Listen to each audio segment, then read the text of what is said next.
Look at friction. And our learning goals for this one are describe the effect of friction on net force.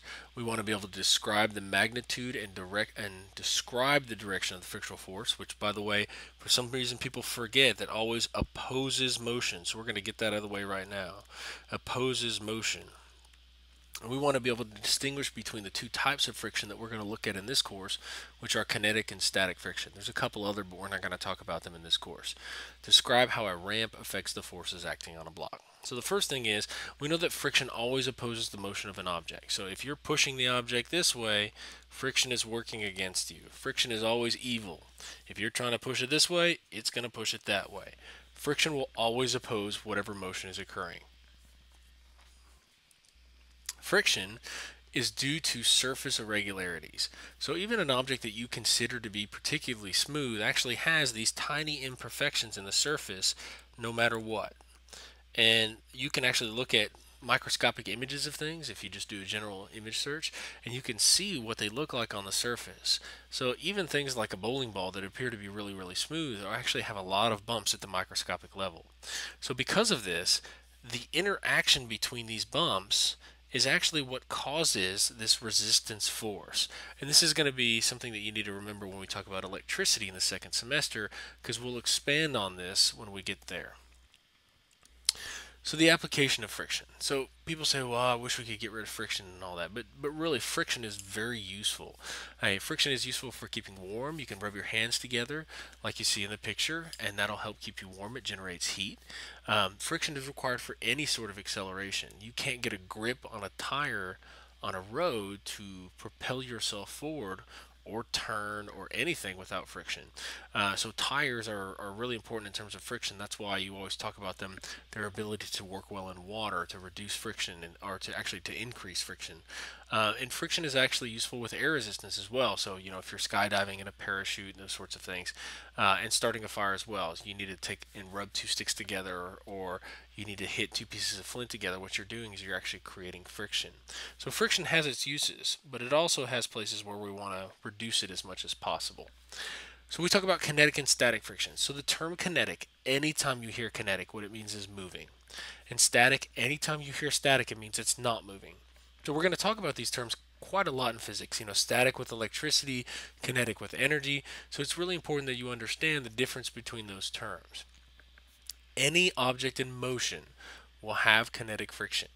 Okay, in some way, shape, or form. A lot of times we're gonna pretend that it's not there. We're gonna say, hey, on ice the friction is zero. But in reality, there is always some sort of kinetic friction. Either it's air resistance, it's friction everywhere on the earth. Okay, so just keep that in mind, even though we're going to neglect it a lot of the time. Anytime an object is at rest, the object you push on it like a box, a heavy box that doesn't move, is because of static friction. And static friction, like it says, static is the term when it's not moving. So it's pretty easy to tell the difference between the two. Now, one thing that's really important for you to realize is that static friction will always be greater than kinetic friction, and you can kind of relate that to Newton's first law. Newton's first law says that objects at rest want to stay at rest, and they do. So an object at rest is subjected to static friction, where an object in motion is subjected to kinetic friction. So remember, objects in motion want to stay in motion, so it's always going to have a reduced kinetic friction value. Now, kinetic friction calculation. So we always signify friction as F because it is still a force. Sometimes you will see it represented like with a curly F, kind of indicating that it's different from an applied force, but really it's just capital F. Now, we can signify static or kinetic, or sometimes we just say FF for the force of friction, depending on the situation. So either one of those three terms is acceptable. Really, static or kinetic is better, but if you just want to put FF, that's okay.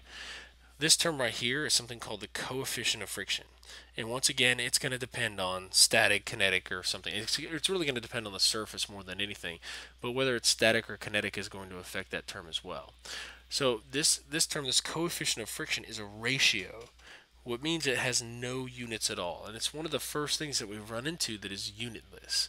So please do not put units on the coefficient of friction because there are none. It is a measure of how smooth or rough objects are. So something like ice would have a very low coefficient of friction, whereas something that's like sandpaper would have a very high coefficient of friction. The normal force is this Fn term, and all of the calculations that we're going to do in this particular class are on a level surface.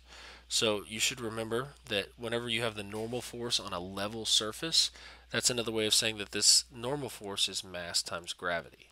Now, if your teacher wants you to do some ramps or something where then it's not the normal force is not necessarily mass times gravity, realize that it's the normal force, not the weight. But for most cases, it's going to be just mass times gravity. Example A1 says you have a 1,000-kilogram car that's moving down the highway, and it's moving at 500 newtons to maintain a constant velocity. It says determine the coefficient of friction between the tires and the road at this particular velocity. And so what we want to do is we want to say, okay, if it wants to maintain a constant velocity, that means the applied force has to equal the frictional force. So when we say that it requires 500 newtons to maintain that, we are saying that the force of friction is 500 newtons. Now, we know that our formula that we have is Ff is going to equal the coefficient of friction times the mass times the gravity, and we can assume that because cars travel on a level straight road. It could be going uphill, but we're not going to do those sorts of questions. So now once we do this and we plug it in, we can say 500 equals the coefficient times 1,000 times 9.8.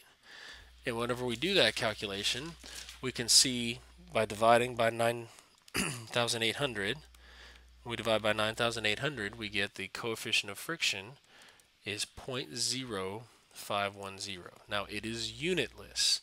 Okay, I didn't put any units there. And if you notice, I didn't put a subscript here either. And the reason why I didn't want you to do that is I wanted to say, what is it? Is it static? Is it kinetic? Is it just general friction? Well, what we can do is we can look at it, we can say, okay, the car is moving because it has a constant velocity. If the car is moving, then this must be a UK, or a kinetic friction. Example A2 says you have a 2-kilogram box that is pushed along a level surface with 50 newtons of force, resulting in an acceleration of 2 meters per second squared. It wants us to draw a free body diagram of all the forces that are acting on the object. So the first thing we want to realize is that it is a level surface, so we are going to have the normal force that's pointing up, and we're also going to have an applied force, and then we're also going to have the gravitational force, and depending on the circumstances, we may have a frictional force as well. So the first thing we want to do is we want to look at what we have. Okay, we know we have a 2-kilogram box. Since it is a 2-kilogram box, we start off with our object. We say that the object has weight, and since it has weight of mass of 2 kilograms, its weight, or Fg, is 19.6 newtons. And I got that by saying Fg equals mg, or the gravitational force equals the mass times the gravity. If it is traveling along a level surface, which is what we talked about, that means that the normal force has to equal the gravitational force. So we can say Fn is also 19.6 newtons, and that keeps it straight and level. Now, it says we also apply a force of 50 newtons, and if you look, he's exerting that force to the left, so we can say that we have a force to the left called the applied force of 50 newtons. The last thing that we need to do is we need to see if there is a frictional force, and if there is a frictional force, what that value is. So we look at the overall thing. It says 10 kilograms pushed along with 50 newtons, resulting in an acceleration of 5 meters per second squared. You should be able to go ahead and calculate what the net force is at this point, apply the definition of what the net force is, and you should be able to come up with a frictional force value of 40 newtons. And you should be able to say that that friction is kinetic friction. In this one, it says a 60-kilogram person jumps out of a plane, reaches terminal velocity. Terminal velocity is another way of saying constant velocity. And once you have that constant velocity, it says determine the frictional force caused by air resistance. You should be able to figure out that that means that there's 588 newtons of frictional force. So we'll call it FF. Now, friction's pretty useful because it can actually hold a block in place. You can put a book on a ramp, and the block or the book or the block won't slide down the ramp. Now, that doesn't really make a whole lot of sense because you feel like it should, but friction can overcome that. If it is a frictionless ramp, something like somebody skiing, or if you have a block of ice, or if it's an air track, the block will actually slide down the ramp. Now that's kind of interesting that it does that because on a flat surface it will not. So the question is why does it slide down when it's at an angle, but whenever you put it on a flat surface, it stays where it is?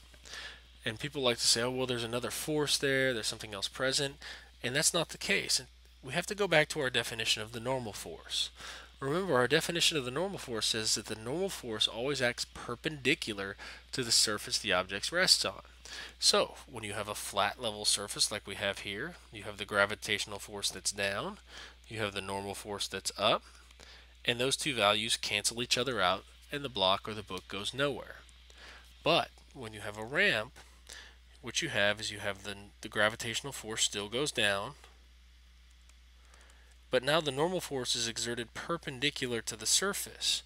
Well, because it's perpendicular to the surface, these two terms no longer cancel each other out. And you kind of see that right here. You've got this up vector and this down vector. They don't quite cancel each other out. So what you're left with is you have this kind of leftover force that's sliding down the ramp. That leftover force is what causes the block to accelerate down the ramp. This is example B1. This is an extension problem. The vast majority of you will not be doing questions like this, but I just wanted to show it to you because it's really not as difficult as a lot of people make it out to be. So on this particular question, it says determine the acceleration of a 10 kilogram block down the ramp. Now we're going to assume that this ramp is frictionless because it doesn't say anything about friction. It doesn't give me any sort of coefficient of friction. It doesn't give me a frictional force. So I'm going to assume that it's frictionless. So what I want to do is I want to determine the acceleration of this particular box. So what I want to do is I want to look at the forces. So I have a gravitational force down. I have the normal force up. That normal force can be represented by this value right here. But what I really am interested in is this value right here. That's the force that is right in line with the ramp, the one that makes it go down the ramp. And the reason why I'm interested in that particular part of the force is these two values right here will cancel each other out. Okay, this right here is like the hypotenuse of a triangle. It's just considered a component. It's describing a force that's there, but really what I'm looking at is the two pieces of it, this one that got canceled out and this one that I'm interested in. So the only force that's really left is this one. I'm going to call it just Fx just to give it a name, but really it's the force that goes down the ramp. So now the question is how do I figure out what this force is? Well, this right here is a 90-degree angle, and so you may have some experience dealing with triangles in math, and this is what makes the question kind of beyond the scope of a regular physics course and more of an extension. So you have a right angle, so I'm pulling this triangle out here. We know that the weight of this triangle, remember, is mass times gravity, or in our case 98, which is mass times gravity. I know that this angle right here is the same as this 30-degree angle. And the reason for that is there's something called alternate interior angles that you learned in geometry, that when you draw a line down and you have this angle and this angle right here, they have to equal each other out.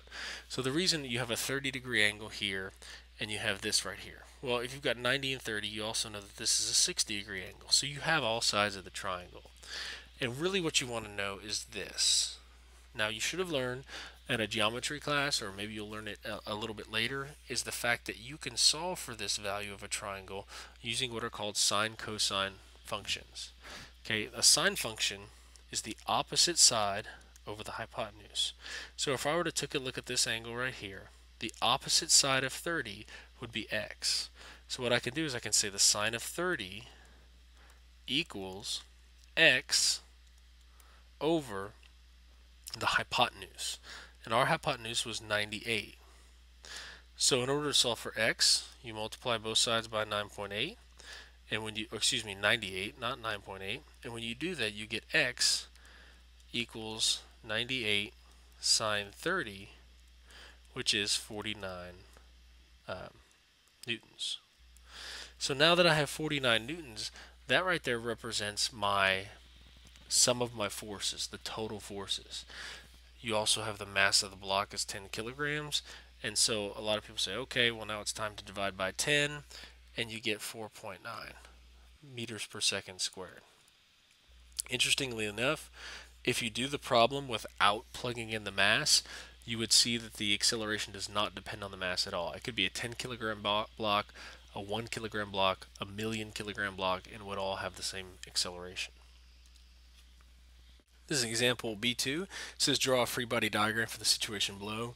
You should realize that all objects have weight, and you should be able to justify the free body drawing that I have here. You should be able to explain why this is the case, and you should be able to reproduce something like this on a quiz. The final question says example B3. It says draw the direction of and correctly label the type of frictional force. You should be able to draw the complete free body diagram that shows that the frictional force is exerted this way to keep the object motionless. You should also be able to say that since it is motionless, that it is static friction.